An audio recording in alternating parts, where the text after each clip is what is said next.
आज हम लोग ऐसी कंपनी के बारे में बात करने वाले हैं जो कंपनी पूरे दुनिया में अपने टेक्नोलॉजी, अपने डिजाइन और अपने इनोवेशन से लास्ट 70 इयर्स तक सभी को सरप्राइज करती रही है। मैं बात कर रहा हूँ बोइंग की। बोइंग एयरक्राफ्ट मैन्युफैक्चरिंग कंपनी जो लाजवाब एयरक्राफ्ट बनाती थी और अपनी इनोवेशन, डिजाइन और अपने टेक्निक के लिए बहुत जानी थी। मैं बात कर रहा हूँ Boeing aircraft manufacturing company. Boeing लाजवाब एयरक्राफ्ट बनाती थी और उनके एयरक्राफ्ट में डिजाइन और टेक्निक काफी अच्छे से दिखती। उनके इंजीनियर्स काफी इनोवेटिव थे। इनफैक्ट पूरी कंपनी इंजीनियर से ही ड्रिवन थी। लोगों का काफी भरोसा था बोइंग के एयरक्राफ्ट पे। उस समय लोगों का इतना ज्यादा भरोसा था बोइंग के ऊपर कि कुछ लोग ये भी बोलते थे कि if it's not Boeing then they are not going. लेकिन कुछ साल पहले ये कंपनी कुछ ऐसे डिसीजन लेती है, कुछ ऐसे शिफ्ट करती है अपने वर्किंग कल्चर पे, जिसके कारण से इसका डाउनफॉल होना शुरू हो जाता है। और लास्ट 5 साल से बोइंग की जो शेयर है वो काफी गिरती जा रही है, काफी ले ऑफ हो रहा है उनके जॉब्स में और मार्केट में बोइंग का नाम काफी खराब हो गया है। इनफैक्ट किसी भी एयरक्राफ्ट या किसी भी एयरलाइंस कंपनी को बोइंग के प्लेन के ऊपर कोई भी भरोसा नहीं रहा है। बोइंग के प्लेन लगातार क्रैश होती जा रही है या कुछ न कुछ उसमें प्रॉब्लम, टेक्निकल ग्लिच आती जा रही है। इस वीडियो में समझेंगे कि किस तरीके से बोइंग अपने एक ऊंचाई पे पहुंचा और वहां से वो किस तरह से डाउनफॉल किया, क्या क्या रीजन था, क्या क्या स्ट्रेटजी में गलती थी, क्या क्या शिफ्ट था कल्चर में, जिसके कारण से बोइंग कंपनी का इतना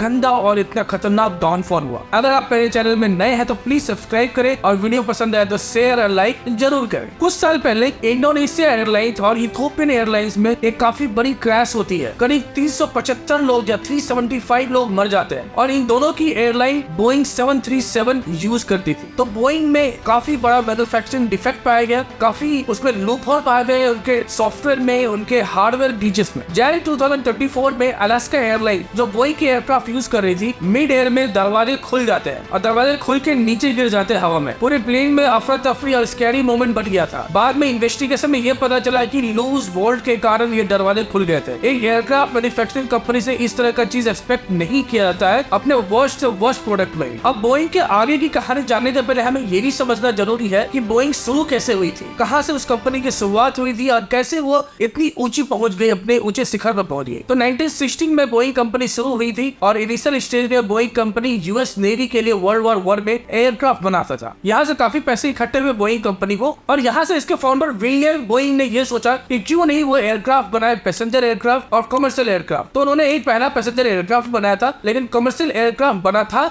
1933 में और 1958 में जेट कमर्शियल एयरक्राफ्ट की लाइन शुरू की थी US. First commercial jet liner का नाम था बोइंग 707। काफी अजूबा और काफी अच्छा एयरक्राफ्ट था। 1970 तक जो बोइंग कंपनी थी वो काफी बड़ी बन चुकी थी और इसके दो कॉम्पिटिटर थे, एयरबस और मैकडॉनल्ड डॉगलस। लेकिन इस दोनों एयरक्राफ्ट कंपनी से बोइंग काफी आगे पहुंच गया था। इसके कंपैरिजन मैं बताता हूँ आपको। एयरबस 247 पैसेंजर को करीब 4600 माइल्स तक नॉन स्टॉप लेके जा सकती थी। मैकडॉनल्ड डॉगलस करीब 220 पैसेंजर को 3800 माइल्स तक जा सकती थी लेकिन बोइंग 460 पैसेंजर को 9200 माइल्स तक नॉन स्टॉप ले जा सकती है। तो इस तरह के कंपटीशन में बोइंग काफी आगे पहुंच चुका था। बोइंग की प्रोडक्ट इतनी अच्छी थी क्योंकि इसके जो इंजीनियर्स थे वो कोर इंजीनियर्स थे। बोइंग की जो कंपनी और बोइंग के जो डिसीजन मेकर थे वो खुद इंजीनियर्स थे। तो टॉप लेवल, चाहे मैनेजमेंट लेवल हो या किसी भी एडमिन लेवल हो, सभी में इंजीनियर्स ही हायर होते थे जो काफी फेमस और काफी इंटेलिजेंट इंजीनियर्स थे। बोइंग की डिजाइन, बोइंग की इंजीनियरिंग, बोइंग की जो मैन्युफैक्चरिंग यूनिट है, बोइंग की इनफैक्ट कंसेप्चुअल, बोइंग की सॉफ्टवेयर काफी फेमस थी और लोगों को पसंद था। और उस समय बोइंग इसीलिए सारे कॉम्पिटिटर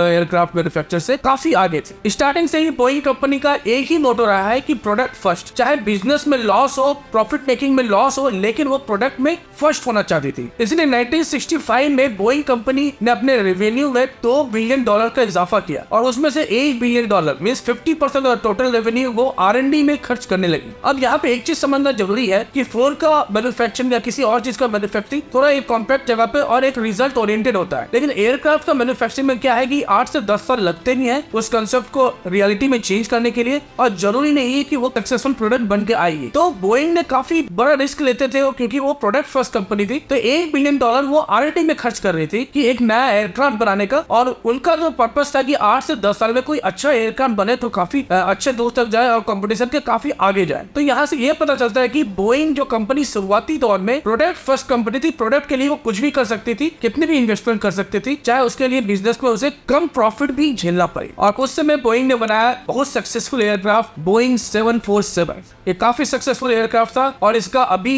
हाल फिलहाल एक अपग्रेडेड वर्जन भी आया था 747 मैक्स, जो काफी प्रॉब्लमेटिक हुआ था। उसके बारे में हम लोग बात करेंगे वीडियो के आगे। बोइंग 747 इतनी अच्छी एयरक्राफ्ट थी कि ये करीब 35 साल तक अकेला राज करता रहा है किसी भी एयरलाइंस कंपनी है। 1970 से 2007 तक बोइंग 747 इकलौता एयरक्राफ्ट जो सारे कंपटीशन को पीछे कर दिया और लोगों का ट्रस्ट भी काफी अच्छे से जीता। 1975 से बोइंग की जो प्रॉफिट और बोइंग की जो स्टॉक प्राइस है 1975 से 1985 तक करीब 4000 से ऊपर परसेंटेज इंक्रीज हुई। $0.8 स्टॉक प्राइस से लेकर ये $18 स्टॉक प्राइस तक पहुंची थी। काफी फास्ट ग्रोथ था because of its unique product, consistent design, consistent product with the use of काफी अच्छे इंजीनियरिंग स्किल और टेक्नोलॉजी का। 1996 में बोइंग ने एक गलत डिसीजन लिया जिसके कारण से उसका डाउनफॉल होना शुरू हो गया। 1996 से डाउनफॉल होना शुरू नहीं हुआ, लेकिन ग्रेजुअली वहां से बिल्डिंग स्टोन फिक्स होना शुरू हो गया जो एक डाउनफॉल में काफी भागीदारी निभाई। तो 1996 में बोइंग का परसेंटेज, मार्केट परसेंटेज काफी अच्छा था। इनफैक्ट बोइंग का 53% था,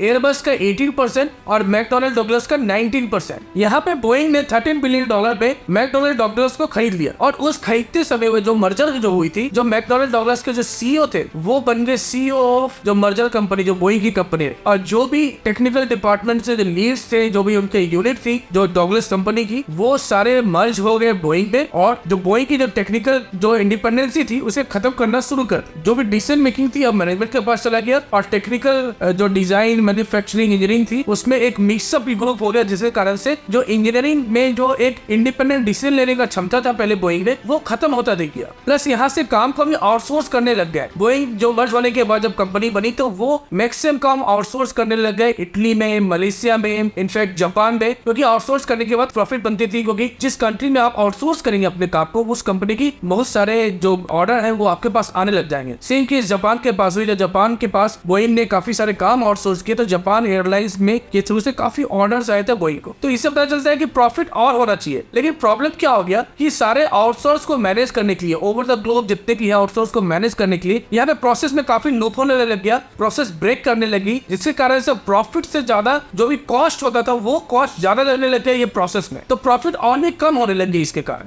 अब बोइंग ने एक और गलत डिसीजन लिया कि 1998 से 2018 तक बोइंग ने करीब $61 बिलियन का शेयर बाय बैक किया। वो ऐसा इसलिए करना चाह रही थी ताकि जो शेयर का जो मार्केट पर शेयर मार्केट वैल्यू है वो बढ़ता है। लेकिन इसके कारण ओवरऑल प्रॉफिट में बहुत कमी होने लगी। बोइंग के काफी सारे क्रैशेस सामने आने लग गए, मैन्युफैक्चरिंग में जो प्रोडक्ट में जो भी डिजाइन डिफेक्ट और काफी चीज आने लग गए। तो अब इसको ऐसे समझो कि टेक्निकल टीम कहीं और है, डिजाइन, इंजीनियरिंग, मैन्युफैक्चरिंग टीम कहीं और बैठी हुई है और जो भी मैनेजमेंट टीम है वो कहीं और है। तो डिसीजन मेकिंग काफी मुश्किल से हो रहा है, प्रोसेस में काफी ब्रेक हो रहा है, रीडिजाइन या री इंजीनियरिंग काफी सारे हो रहे हैं, जिनके कारण से बहुत सारे मैन्युफैक्चरिंग डिफेक्ट में आने लगे। और यहाँ पे बोइंग को सबसे बड़ा झटका लगा यूएस एयरलाइंस से। अमेरिका एयरलाइंस 15 साल से बोइंग से एयरक्राफ्ट खरीद रही थी, लेकिन 2011 में पहली बार अमेरिका एयरलाइंस ने एयरबस से खरीदना चालू किया एयरक्राफ्ट। एयरबस यूरोपियन कंपनी है, यूरोपियन मैन्युफैक्चरिंग कंपनी है एयरक्राफ्ट की, तो वहां से काफी सारे ऑर्डर्स आने लगे। यहाँ पे सबसे बड़ा झटका लगा और यहाँ पे बोइंग ने जल्दी में एक नई एयरक्राफ्ट बनाने के चक्कर में 737 का एक रिमॉडल वर्जन बनाया जिसका नाम था 737 मैक्स। और लाइसेंसिंग और जो भी सर्टिफिकेशन में इश्यूज नहीं हो और लेट नहीं लगे, तो इसके कारण से बोइंग ने क्या किया कि 737 में जितने भी पार्ट्स यूज थे, around 95% of the parts same use किए गए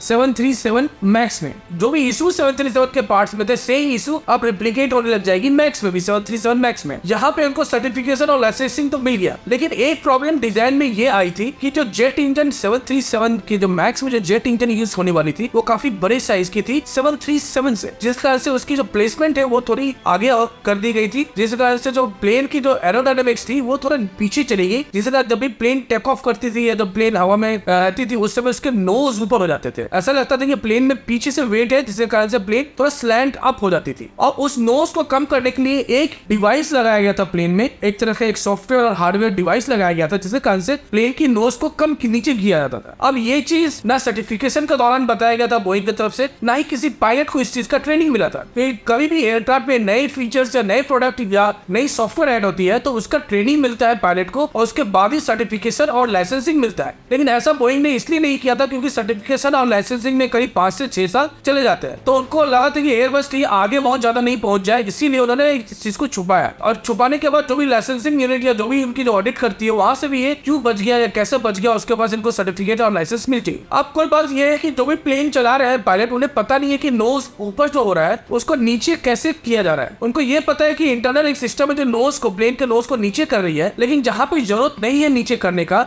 वहां उसे ऑफ करना है, ये पायलट को पता ही नहीं था। इनफैक्ट तो पायलट को पता ही नहीं कि अंदर में ऐसा सिस्टम लगा हुआ है जो नोज को नीचे कर रही है। इसलिए कई बार ये होता था कि जब प्लेन टेक ऑफ करने लगती थी उसकी नोज ऊपर होनी चाहिए टेक ऑफ के समय, लेकिन प्लेन के जो डिवाइस में ये इन्फॉर्मेशन आती थी कि नोज ऊपर है तो ऑटोमेटिक उनका सिस्टम ऑन होता था और नोज को नीचे करने लगते थे। इसलिए बहुत सारे 737 मैक्स के फ्लाइट कुछ ही देर में क्रैश कर जाते थे क्योंकि वो टेक ऑफ सही से नहीं कर पाती थी और ये पायलट को पता नहीं था। ये सारे चीज पता चले जब इन्वेस्टिगेशन होना शुरू हुआ क्यों इतनी सारी क्रैश हो रही है बोइंग की, तब पता चला इस तरह की चीज बोइंग ने छुपाए थे और इस तरह की चीज वहां पे प्रेजेंट थी जो पायलट को पता होना चाहिए था। तो ये एक सिलसिला चलने लग गया कि एयरक्राफ्ट, बोइंग के एयरक्राफ्ट में बहुत सारे इश्यूज आने लगे, टेक्निकल इशू, डिजाइन इशू, जिस तरह से लोगों का ट्रस्ट भी हट गया, बहुत सारे फाइन लगे, बहुत सारे लाइसेंस भी हटे और बोइंग अपने जो ऊपर के सीमा पे थी, अपने ऊंचाई पे थी, उसका डाउनफॉल होना शुरू हो गया। और अभी ऐसा हाल है कि लास्ट 5 ईयर से बोइंग लगातार नीचे जा रही है और शेयर प्राइस नीचे से नीचे गिरते जा रहे हैं। तो बोइंग, आपको याद है मैंने शुरू में कहा कि product first, Boeing product based company से बिजनेस ड्रिवन कंपनी तक जाने लगी। जब एक प्रोडक्ट बनाने वाली कंपनी होती है जैसे एप्पल, वो बिजनेस में तभी आती है जब उसके प्रोडक्ट में दम होता है। तो more focus on the product, फिर उसके बाद बिजनेस। ये बोइंग पहले करती थी इसलिए सक्सेस रहती थी।